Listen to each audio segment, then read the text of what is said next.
Next thing you know, they're telling us it's airing, and and the thing airs. And I'm not kidding you. We sold exactly 50,000 bags that night. Really? I mean, these guys know what they're talking about. They're professionals all the way. They Wow. have statistics, and they know what they're talking about. And we sold 50,000 bags that night. Didn't have to share the profit with them because we didn't make a deal. So they were really nice that they told us we can handle our business well, and that they, you know, it was really awesome of them to, I thought. And maybe it was also seemed complicated to separate the businesses for them. And, they don't want to, if they have so many deals, they don't want a complicated one, I would imagine.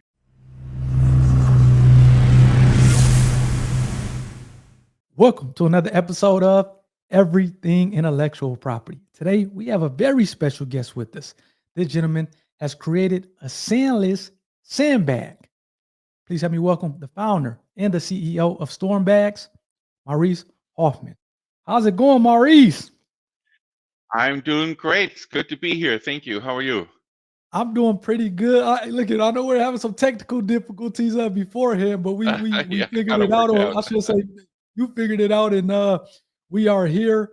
And I'm excited to talk to you. I know we've been kind of trying to do this one for a while, and for those of you who maybe haven't seen the Shark Tank episode where Maurice was on, Maurice, can you maybe explain to the audience what it is that you've invented?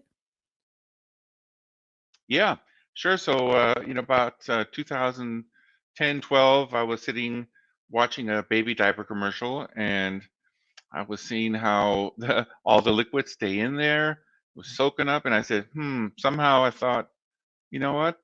If that was inside a sandbag, people wouldn't have to carry all that sand around. So it took me a couple of years to figure it all out with the right materials, and it looks simple, but it took quite a bit of research to actually come up with it and make it. So this is a burlap bag with a linen liner, which is totally biodegradable and non-toxic, which is awesome. And that has a finite amount, a small amount of expandable polymer in there. And when water hits it, those little grains of just a couple ounces of polymer in there, they swell up by 300 times their size, each grain, Crazy. and turns That's into a crazy. gel. So next thing you know, it sucked up 5 gallons of water, 4 gallons to 5 gallons, and then it's usable as a sandbag, basically. Mm, So you didn't have to bring like one box of these, a small box of 50, they only weigh a pound each and they're thin, is about like having 2,500 pounds of sand in your box. And you can have it anywhere.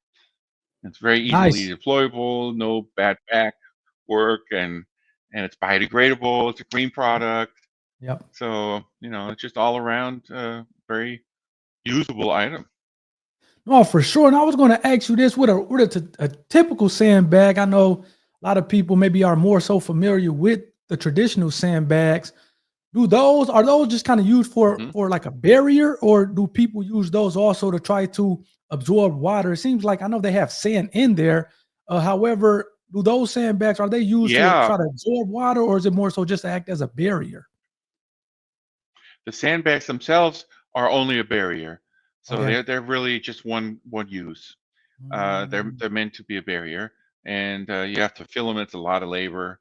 Whereas our storm bag yep, can be used for so many multiple uses. for sure. You can, let's say you're a dishwasher blowing up in there, and you're starting the water starting to go everywhere in the Yep. kitchen. You throw down first thing, you just throw down 4 or 5 of those bags. It's going to soak up the water so it doesn't go to the other rooms.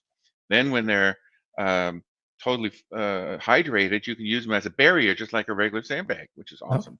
So not No, only did you just soak up and mitigate some more damage, as we all know, water can make so much damage. yeah. But now you have it also as a sandbag to stop the water from coming in. And so a lot of hospitals or hotels use our bags. The maintenance guys love them because, here I was talking to a guy at a trade show who was a maintenance in charge of a hospital that had 600 rooms, huge hospital. Mm, And he said sometimes, there's always, every day there's a little flood, toilets going over, somebody smoked in there and the thing went off, or a pipe breaks every day. And he says he's so used to running to the emergency room, getting some of those blood pads, They're only like this big, soak up Yep. maybe, a half a liter of water, and they cost like $30 a piece. Yep. And he'd throw down 100 of them. And here he's got the storm bag now that can, and he's just happy as heck. Or if you in our warehouse, for example, in California, where I live in Northern California, it never rains. But when Yep. it does, the couple days, man, it comes down.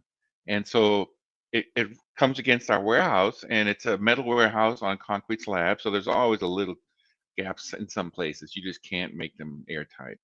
Right. So we have storm bags laying in there dry. And when the water hits it, they swell up, automatically filling the hole where the water was coming in because, they conform, and they'll fill up to match that hole. So it's plugged, and no water will come in through that whole rainstorm. We just leave them there. They dry out Mm. because it's also hot here and not humid at all. After about, a couple of weeks, they're all dry again because of the climate that we live in. It's harder in other climates. They'll dry out. We just leave them there. And when the water comes again, we've had some in the same spot for over 5 years. Wow. Wow. And And it's just then it seems like they expensive coming in. absorb a lot more water than I know you were saying that with the gentleman in the hospital, what he is typically using, they would Hmm. absorb 4 gallons of water, and they do that pretty Yeah, quickly, four 3 to 5 gallons. minutes. So it seems like you Yes. said, the use cases are kind of unlimited or Oh, limitless. unlimited. Use it as a barrier. Use it as a protection inside, outside a building. Yep. Use it around plants. Like Yep. if where we live again, it's a hot, dry area. So when we go on vacation, I live on a ranch. It's 55 acres, and you can't put water everywhere. But sometimes we like to put a new plant somewhere on there, a new tree or whatever. We just lay that 3 or 4 bags around it, hydrate them, and we can walk away for 2 weeks because that moisture is going to slowly release, and go into the Yep. ground, feed the water. I mean, the plant. And you do that a couple times, then the bag will dissolve because it's burlap after all, and it turns into plant food.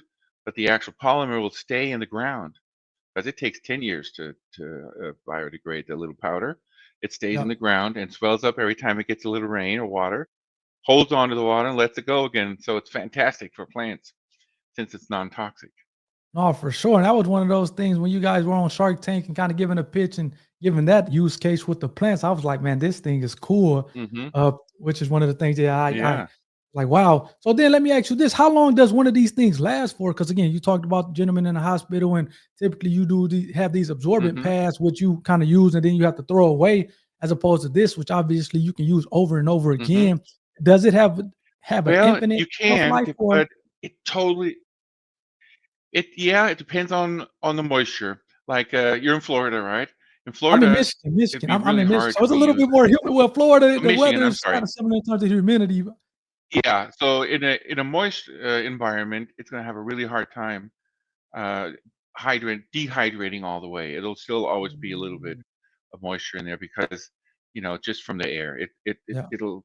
There's like some people in Florida have then 90% humidity, yeah, versus here in California, you could actually dry it out so you could put it in dry storage again and bring it out later. mm, Whereas if it's still moist outside, you can still reuse it, and then as soon as a lot of water hits it, it'll still swell up, but it yeah, just won't go all the way dry. But gotcha. now what you want to do, if you want to keep and reuse it, you want to keep it off the ground on a little grid or something of Yeah, metal so it doesn't start rotting from the bottom, because it is designed to biodegrade if it yeah. stays on the dirt in a wet environment. But otherwise, yeah, you can reuse it. Like the ones in our warehouse, we just leave them there, and we've been using the same ones for 5 years. No, and that makes perfect sense as you explain it in terms of kind of the environment, whether it's a humid environment or a dry environment, and how that Hmm. affects the use of this Yeah. thing. It seems like also, as I was reading, the military applications, FEMA, obviously we know the natural disasters that kind of go around, Absolutely. that go Hmm. on across the country or really across the world. It seems like the government and maybe the military has been kind of snagging this thing up as well. Yeah, we sold some to bomb squads. Mm, The bomb squads love them because what happens when they have, let's say, there's a pipe bomb to find somewhere, yeah, and they'd rather explode it there instead of taking it somewhere. gotcha. Traditionally, they would lay 20 sandbags on top and blow the thing up. Now the sand turns pretty much into a projectile. Any windows in the area are going to blow. and then the Wow. bag's going to catch on fire. There's still a whole bunch of things that they have to worry about. Where with the storm bag, first of all, they're wet already, and then it'll just be a little bit of a gel slopping around. There won't be, Yep. it's not a projectile when it blows up, Yep. and it's wet, so it's not going to start on fire. And also, we did some testing, which was, by the way, a lot of fun with the Salt Lake City Bomb Squad one time. We're out there, we're blowing pieces of, TNT up all the way up to a pound. And it turned out that the storm bag made a bigger crater underneath than the sandbag. In other words, Wow. more power of that explosion went down instead of out. So, so the bomb squads can use it. Yep. Airports, sometimes you have to real quickly divert water that's going a certain way. And, with the storm bags, one of those maintenance trucks can have a whole bunch of them in the truck instead of having to call the sandbag guys. Or road crews, water districts. Yep. We sell a bunch of them to Hawaii, to the Pearl Harbor military station there. And Yep. I tell you the truth, I don't know what they use them for. We never got to talk to the person that actually uses it, just to the person that buys them. So if you're hearing this, please let us know what you're using them for. Oh man, that's amazing. So then, even speaking of Pearl Harbor, I think that's a good segue in terms of kind of your background, because it seems like you have kind of are well traveled. Been in Germany, Europe. I think you kind of did some schooling or some education out in Europe. Yeah, So did that kind of help out? And obviously, with the military, kind of part of what you do from a day-to-day standpoint is kind of, from my understanding, I'm not sure if you're still doing this, where you kind of yeah. get the military kind of gear and equipment, and then you kind of Hmm. wholesale those. I would imagine that all Absolutely. that kind of played a role into this Hmm. particular product. It did. I grew up in Germany. My dad's American, my mother German, and he was stationed there, and they just stayed there. And so I lived there until I was 29 years old, and then moved to the States um, with my American wife that I met there, who was in Germany at the time. And Mm, so I speak, both languages fluent. Just in the beginning, German was easier for me, but now my English and German is pretty much the same. So because from schooling, I'm a musician and a scuba diver instructor and rescue diver. So that's I kind of what did I see did that. when Yeah. I was young, and when I was young and fit, previous life. Um, and so when I moved over here, I couldn't find kind of, when you're a musician, you have to try to find a whole new group of people. So Yeah. I said, what am I going to do for a living? Scuba diving here in the valley didn't seem to be I was also getting up in age, and it's a young man sport, and job. It's hard on the body. So I love selling. I've always kind of bought things and sold things just for the fun of it. Mm, That's yeah. always been something that really got me going. I would buy a couple cars maybe that I drive around and sell them again, and then or I'd buy stuff. And one time I went to an auction when I was still in Germany, an American military auction where they sold equipment, and it was just advertised to the public. And I said, "Oh, I'm gonna go by there," and I went there, and I was 20 years old and 19 years old, Mm, and I walked in, and lo and behold, there was this warehouse full of instruments. They were selling the U.S. Army band's instruments because they all got new ones. And I thought, wow, this is cool. And I walked around. You just have to take the tag off of what you want to buy and interested in bid on. And I walked out of there. Later, I found out with a Selmer saxophone from 1960. It was like paid, that thing. That was a payday. I paid $30 for it, and I think I sold it for 3,000 at the time. And yeah, it was a real rare find. It was a real Selmer. Um, anyway, that kind of got my juices flowing. And when I was here, I thought, you know what? Maybe this is a business that I could get into, yep. bringing in some of that European or military surplus. And I got lo and behold, found a place that does that. I walked in. As soon as they found out I speak German and English perfectly, they had a partner in Germany that they've been trying to struggle to communicate with. They hired me as their sales manager, and then didn't like the place so much where I was working, and I said, no, I know these people are a little bit strange. I'm going to start my own thing. So that's what I've been doing for 30 years now. Basically, I bring Mm, all the militaries in Europe that are getting rid of stuff, all the way from the Czech Republic to Germany, Italy, France, Spain, Sweden, Norway, all their stuff, anything they sell, except I only do soft goods, so I'm not into any hard goods or weapons. Gotcha. Only, basically, I'm a clothing recycler. Gotcha. There's 92 tons of clothing every year that end up in landfills. The resources to remake that is insane that we're using. So for me, when I saw that all these clothing and this beautiful old stuff, the wool, this high quality clothing, it might not be Gucci looking, but man, is it quality. When I saw that and that I could take that and make a reuse, Yep. bring it over here, sort through it, make sure, graded and conditions, and then sell it for little money, that's I have wool pants that I would bring in. I would sell for $10, and if you had to buy a new pair like that with that quality wool, it'd be $300. So I really enjoyed the reuse of it. That you can get high quality for low money. I just love that industry. I just thought that was Mm. great. And so, a lot of times we buy sandbags also from around the world, and when I didn't have any, there was a big storm coming in, and a customer called me up. It was Granger at the time. Granger Industrial called me up and said, "I need some sandbags," and I'm like, "Oh man, I'm out. I don't have any."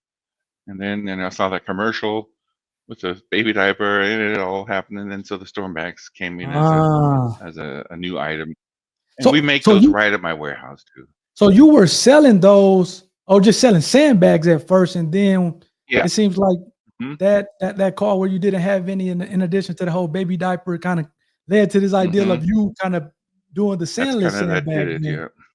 Wow. Wow. No, that's I guess I didn't Mhm. understand that. That's Yeah, amazing. And worked out then I great. think as you mentioned, these are so would you consider these USA made then? I know you said you were making them in a warehouse. Absolutely, yeah, we make them right here in California. Nice. Nice. We have to make it in our warehouse. The only place that we get some material from that's not from the US is the actual burlap, because there's really no burlap being made in America. Okay. We get that Yeah. from Bangladesh, and that's where they Mm. make burlap. So we bring just the raw burlap in, and then everything else is made right here. No, that's So it's a sweet. made That USA is product. so Mhm. then let me ask you about this Yeah. because it seems like obviously whether it's name storm bags, whether it's the product, it seems like it's a lot of kind of obviously differences compared to what's out there in the market. How soon did you identify, okay, I Mhm. need to get this protected, whether it was patents, trademarks, whatever the case may be? And kind of did you know about IP Yeah. kind of coming into it? Well, I realized that I needed to copyright the name and the try to trademark the process. Yep. And so it was kind of difficult because at the time, uh, you know, the, it was something so, you know, how can you copyright a sandbag? How can you copyright the polymer that's already being used for other things? It's just a combination of basically the idea of the whole thing. So what I did at the time is I did a copyright for the name. I did a copyright for um, uh, the process per se, and then when it came to a full patent, I realized that it would take a lot of money to not only patent it, right?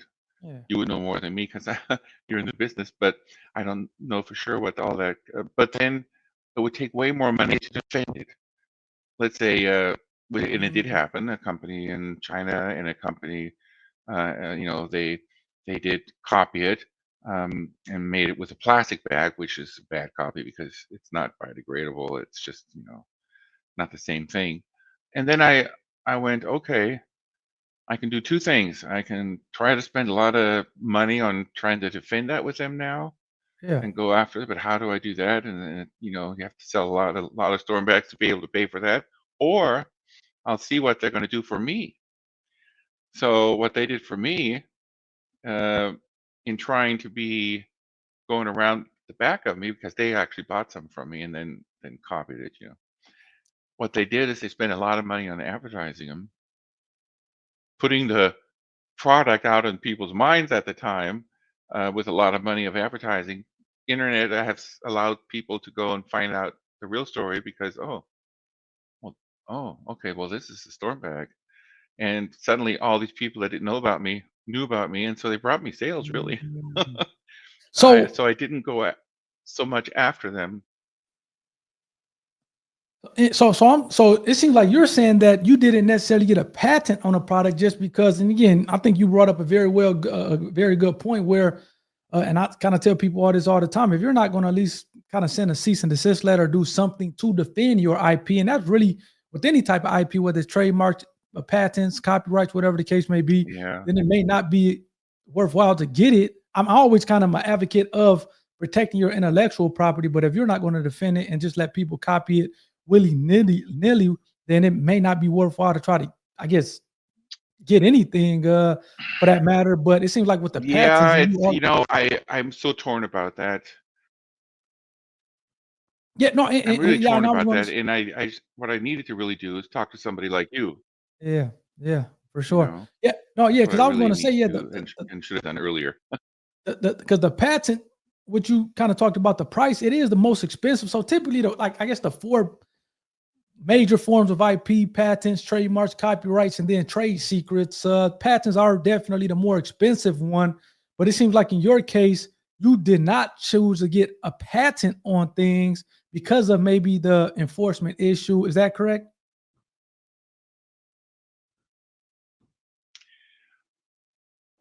Yeah, and falsely at the time out of the belief that I didn't know if I really made something that, you know, it's a bad excuse, but at the time I was so busy with my other business when I invented these. It was a side project, and I didn't Mm, give it the importance I should have given it at the time. So gotcha. that's probably the real reason why I messed it up a little bit. But and it was hard to sell because it's a brand new item. And how do you even let people know about a brand new item if you don't have the marketing funds to really go big, right? Right. And in those days, the internet wasn't that prevalent. It was really hard and expensive to get an item. Mm. But once the Shark Tank hit and the word got out, it's like, man, I think I need to do a little more of this kind of work. So I'm glad that we're talking actually because I now intend to do what I can, scramble Yeah. to do a little more of that kind of work. Um, No, go ahead. although we have established a brand name and people Yeah, are understanding where the real stuff comes for from, sure. there are still people copying, No, which I'm not very happy about. right, and again, I think you brought up another good point as far as the brand name. I always say again, this stuff can be expensive as you talked about. I think at the very least, everyone should have at least a trademark because that protects the brand name of it. So the term storm Yes, bags, that's I have that. so Yeah. even if even to the extent that somebody's trying to copy the actual product, a lot of times if you're selling a good quality product with Mhm. storm bags or people are associating the product with your name, your brand storm bags, they're going to look for that name when they're Yeah. buying a product, even though there's other copycats out there. I always tell people to the extent that you're Yeah. trying to protect some form of IP, it should at least be Yes. a trademark, which it seems like you Oh, have yes. done I that. have And trademark, I have copyright and trademark, gotcha, absolutely. I understood that gotcha. just coming from the music business, that Yep, was really important. yep, Yeah. yep. But it seems like on a Mhm. copying side, it seems like you still have to kind of deal with like copycats. Because I was going to ask you, how do you kind of deal with this point in time with maybe not having a patent on a product? How do you deal with copycats who's trying to copy the product? Um, well, the good thing is that nobody can make it any cheaper Mm, because to make the storm bag a biodegradable, because my bag is not has the highest quality burlap, then it has a linen liner inside. yeah, The polymer, uh, there's thousands of variations of it. So if they did figure out what my variation is, they still can't buy it any cheaper. got That's you. pretty much a fixed price around the world, no matter where you buy the polymer. And we do it in the States from an American company, of course. But you can't really make it any cheaper. So the only thing that people do to make it cheaper is put a plastic bag in instead of burlap, and then it's not the same product. Yeah. It's a polluting bag. Imagine Mm, seeing thousands of white plastic bags laying all around. They'll be there for the yeah. next 300 years. So that's just a totally different product. So nobody's really copied my bag per se because they can't make it any cheaper. They can't beat the trademark. They can't. They know, like you said, the brand is out there. So nobody's really done that. They've tried to make something different, Got you. which it works for a little while for some people, and I might have to ask you is what can I do about those people? Is it worth it?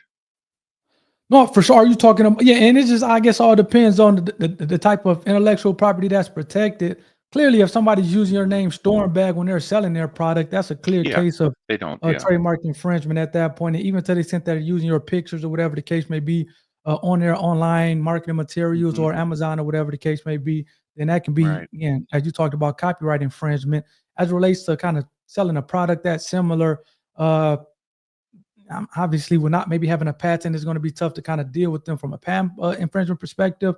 One of the things I have learned though from kind of dealing with copycats from China is a lot of times to the extent that you're selling this thing on an e-commerce platform, whether it's your own kind of website or Amazon, whatever the case may be, eBay, is that the Chinese copycats are more so willing to settle. So it's easier to say if you get word that somebody's say selling this thing on Amazon and you can kind of freeze their account more or less and kind of all the money that they're making, kind of freeze that and then kind of force them into this whole settlement thing where you're at least getting a portion of those proceeds. But obviously, like I said, you maybe have to have a Hmm. patent to kind of go through that process unless they're using your same name or whatever the case may be, then obviously that's a trademark. But Okay. to the extent that somebody's trying to sell a similar product under a different name, uh, and that's again, if you had a patent on it, you would be able to kind of freeze their online account and kind of force them into a settlement. That's one of the good things with patent, even though you may have some Chinese copycats, is that you can kind of force them into the settlement, which you can still recoup something. So I have been kind of seeing that a lot more lately, which is somewhat of a benefit. But yeah, to Hmm. the extent that there's maybe no Okay. patent on the product, then it just makes it a little bit more challenging to go after those Right. copycats. I mean, and another thing that um, I have proof, I have sales from back when I started, right? I have Right, sales records right, from 2010 when I first started this, or 2009. So I right. always thought that that's how does that hold up in a case like that? Well, this proves that I was the first one. This I sold this, 2009. Here's Yeah. 2025, and you're saying that you invented it or something. Well, here's my Right, sales. no, yeah, from that standpoint, it's more so Is just that prior art. The USPTO nowadays is kind of first to file, so it's like, okay, who filed this thing first? Now you can always say, hey, if I mhm, sold it first, then any patent application that came after, they wouldn't be able to get a patent on it because it was my product was already out there. So you can kind of use those first sales to kind of prevent somebody from getting right? a patent on the product. That's how that will work. But again, I know you talked Okay. about manufacturing it here in the Mhm. US, and I would imagine that over time you've kind of tweaked the manufacturing process to kind of make a better Yeah, bag or a absolutely. stronger bag or a quality bag. That's something to the extent that the process is newer that you can kind of protect and get something to protect for sure. But and to the extent that you've kind of updated some materials or kind of the way this thing is assembled or whatever the case may be, that those newer processes or newer bags could be protected potentially. The stuff maybe back in Oh, I see. 2009, that's going to be tough. But any improvements or updates that you've made, at least within the last Ah, year, okay. that's something that I you can get it. potentially go after at this point. Oh, good to know. Yeah, Okay. yeah, for sure, for sure. So yeah, that's Yeah. Oh, always I some good see. information to know. So Because if again, it's there's not been some modifications and yeah. exactly, exactly. Because a lot of times, and you understand this in business, just kind of with having your product, the bag that originally came out, and again, it's going to be customer feedback. It's going to be things that you say, okay, it's not working well, so you're going to make modifications to either the process or the bag itself to kind of have it perform better. And kind of those modifications, like I said, to the extent that they were, they are not longer older than a year, you can still file for patent protection on it uh, for sure. So Hmm. again, that's always something to keep in Okay. mind. Oh, Yep. I might do that. That's great. Yeah, that's always Appreciate something that. that comes. So no, I'm absolutely. learning So more then about kind that. of Yeah. moving on to Mhm. that Shark Tank. I know you mentioned kind of being on Shark Tank. What was that process? You know, you started this thing in Mhm. 2009. I think I've kind of seen you on Shark Tank this past year. What was that process to say, okay, I Yeah. need to get this thing? on Shark Tank to really give it to the masses? Well, just to give a little background on that, we lived in Paradise, California for 25 Mhm. years, and that's where I had my business and my homes and Okay. my son's home and all our employees' homes. And in 2018, a fire came through and burned the entire town down. Wow. Everything that was standing, the whole town, my business, my home, my son's home, everybody's home, all the people that worked there. Wow. It was the worst fire in history, American history at the time. And so it was kind of, and I was 60 when this happened, and I've been, had this business for 25, 26 years, and I was couldn't in my mind think of have to start all over with everything because I had, a 30,000 square foot warehouse full of goods, that were hard to not easy to get, all this stuff, and my son, who was a designer, um, from had a degree in design, was working for different places all online, designing things for people, doing really good and all that. But he said, "Dad, you're too young to give up. Let's restart it. We can do it. I'll help you. I'll join you." I never wanted him to. I never suggested to him to join the company. I didn't want to do that. The typical thing where the dad talks to son who has all kinds of talents to come into business instead. But it came from him, and so that was great. So we started from zero, and uh, got everything way more on social media, like in sales. Suddenly, we're better than ever. The sales process was better than ever. He really got me. I still use books and stuff, before the fire. Um, I hate to admit it, and so uh, folders and things, physical folders, they don't even exist anymore. And then he said, "Dad, your StormBag really, you never did enough with that. That's, I think, a really good invention. We need to do something with it." I Mm. said, "Okay, what do you want to do?" He says, "Let's go to Los Angeles. They're having a big national disaster trade show. Let's go there and show them." All right. We got in the car. It's, an 8-hour drive. We get down there. Happens to be a huge storm, a big one of those rare big rainstorms when we get there. And every Oh, it was a storm agency, at a a natural huge, disaster show. epic storm. Everything was flooding. All of LA was flooding, and Wow. uh, and every emergency people were at this trade show. The fire departments, the rescue, everybody was there. And I made this pitch on with a little tank there about my storm bag for 3 days straight. I mean, I was sitting and doing the same pitch. People walk by and I go, "Hey, you ever seen an automatic sandbag?" And pull them in and doing this pitch.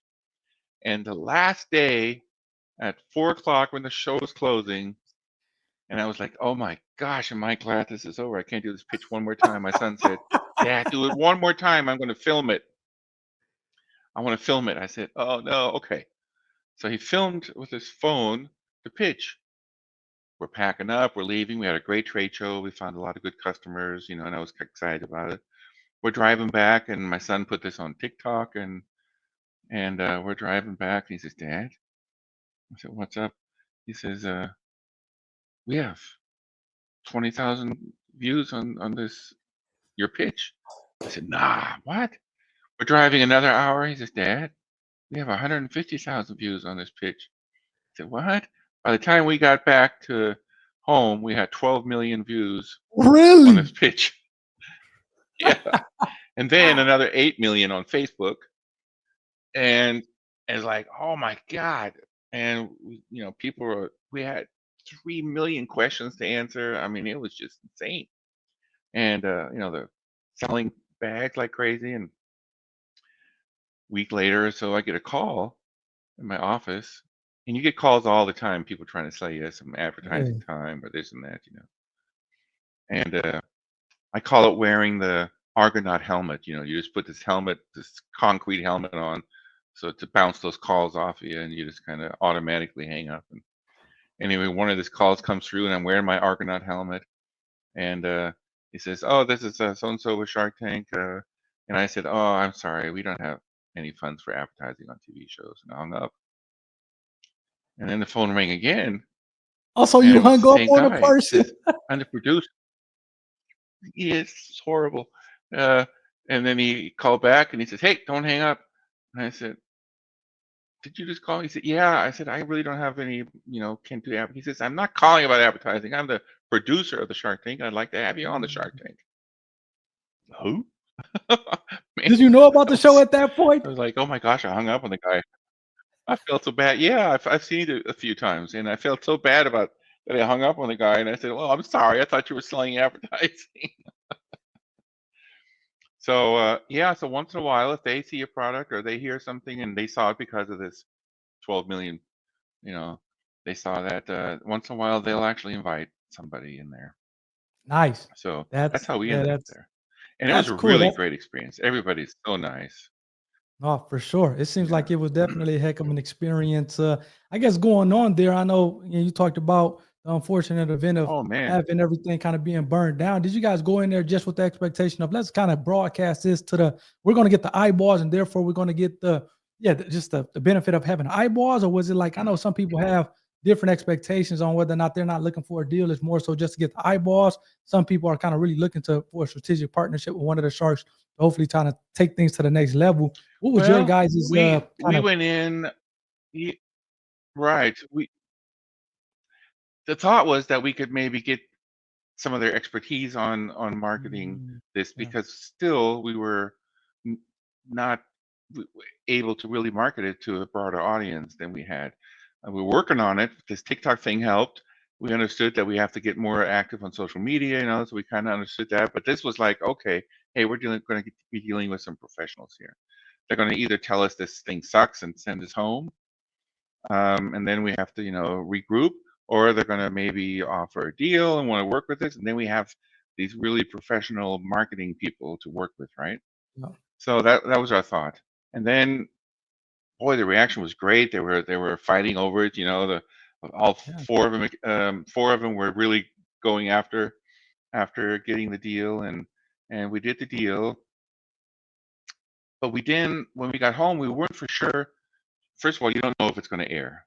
All right. You have no idea until the day before, basically, because they of course film way more than they actually air, because it Yeah, has to be something that uh, also looks okay on TV and is yeah, entertaining, and for sure. if it's a deal or not, they can only air so many, and of course they have to film way more than they can air just to be sure that there's nothing happened or this and that. So I understand all of that, and so process was of course fun, because you have to learn your pitch, you have to learn it by heart, Mm, then you have to change it, and then you have to remember it. And if you the thing is this, they have a timeline when you're in there, and if you don't get it in the first run, you go home. They don't have time to mess with wow. somebody that's not prepared. They don't. I mean, the studio time is probably hella expensive, Yep. and they have so many that come in, and when your slot's in there and you mess up, you just tuck in your tail and go home.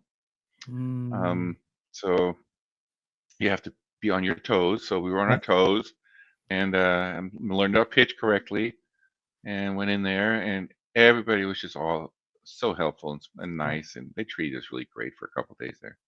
And when nice. we got the deal, we were happy, and we went home. And but then here it got a little complicated, because we have to separate that part of our business from my business, right? That was just Mm, one of my gotcha. things that I had Yep. going in my Swiss Link Inc. business. So we didn't want to make it complicated for them. So my son and me scrambled to open a new company that's just StormBag, so that, Yep. if they want to get that 30% of the business or whatever, we can write that with back and forth. Turns out that we were aired, and Mark Cuban's team called me up and said, "Hey, you know, we're not sure if we're really bringing anything to the table for you. Mm, And if it gets aired, you know, of course, in my mind, that's bringing a lot to the table." Right, doesn't right. get aired, it would, it would, I would rather have the deal. But he says, we're not bringing that much to the table. You don't necessarily need that $200,000 right now. You have distribution. You know how to run a business. You got, experience, and maybe it, maybe it wouldn't be good for you to go with Mm, the deal. yeah. And at first I'm thinking, oh, but then I'm thinking, you know what? If this airs, I still don't know if it's going to air. And Mark is a smart guy. He told me right there at the TV show, he says, when this airs, if this airs, you're going to sell 50,000 units that night.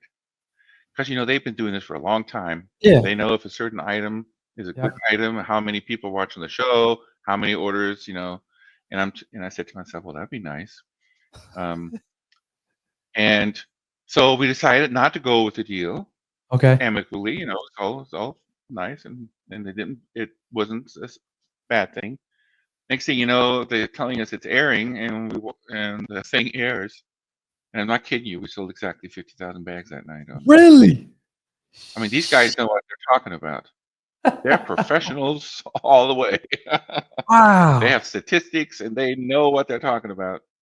And we sold 50,000 bags that night. Didn't have to share the profit with them because we didn't make a deal.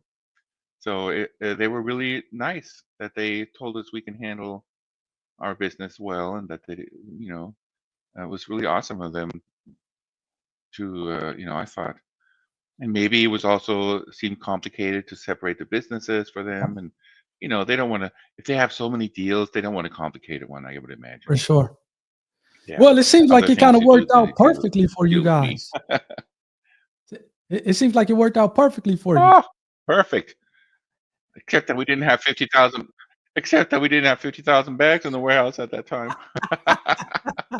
So I mean, again, and That that's a was the good point. problem. So how do you guys kind of square that hole then? If it's like, okay, we have all these orders, Oh, however, we don't man. have that.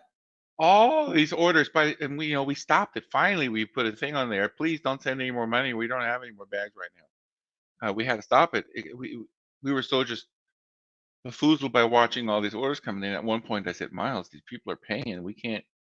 We have to tell them to stop ordering. They're going to be disappointed if it's going to take 6 weeks to get their stuff, because we only had about 10,000 in stock that we could send the next day. We had to make 40,000 more, which is going to take 6 to 8 weeks. Yeah, yeah. And so we immediately put it on the website that, sorry, it's going to take a while. Whoever wants a refund and then reorder in 6 weeks, that's fine. Not one person wanted a refund. They all just said, we'll wait, Really? which was unbelievable.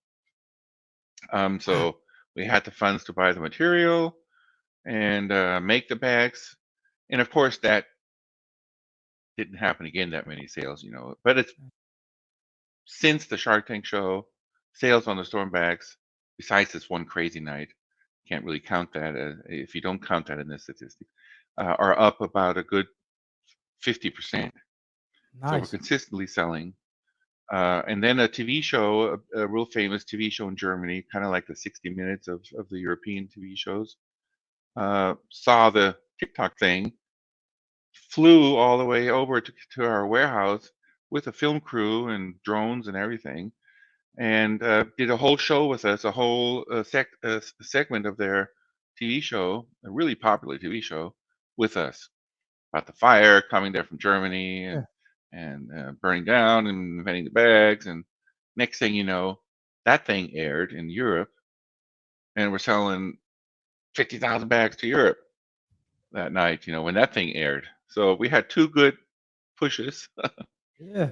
and but from that, we're now getting interested people from every country in Europe, pretty much, wanting to see if they can be the distributor.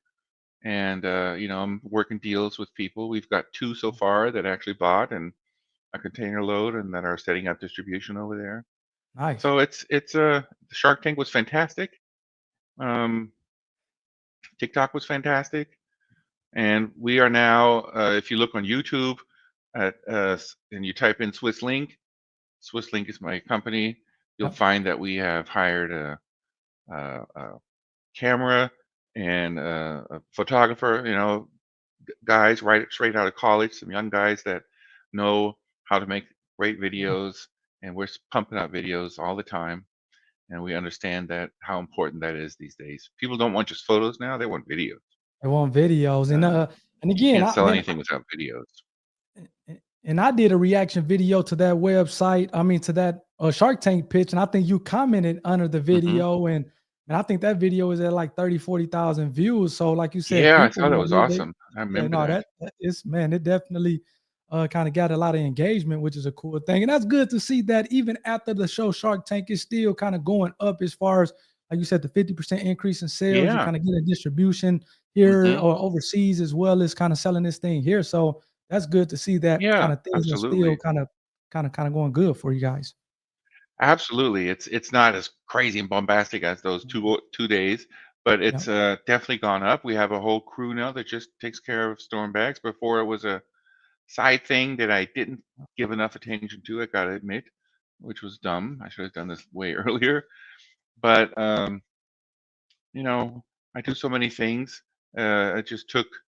It took the energy of my son into joining the company to For sure. reanimate some of this stuff and go with Yep. it, and it's been great. No, Hmm.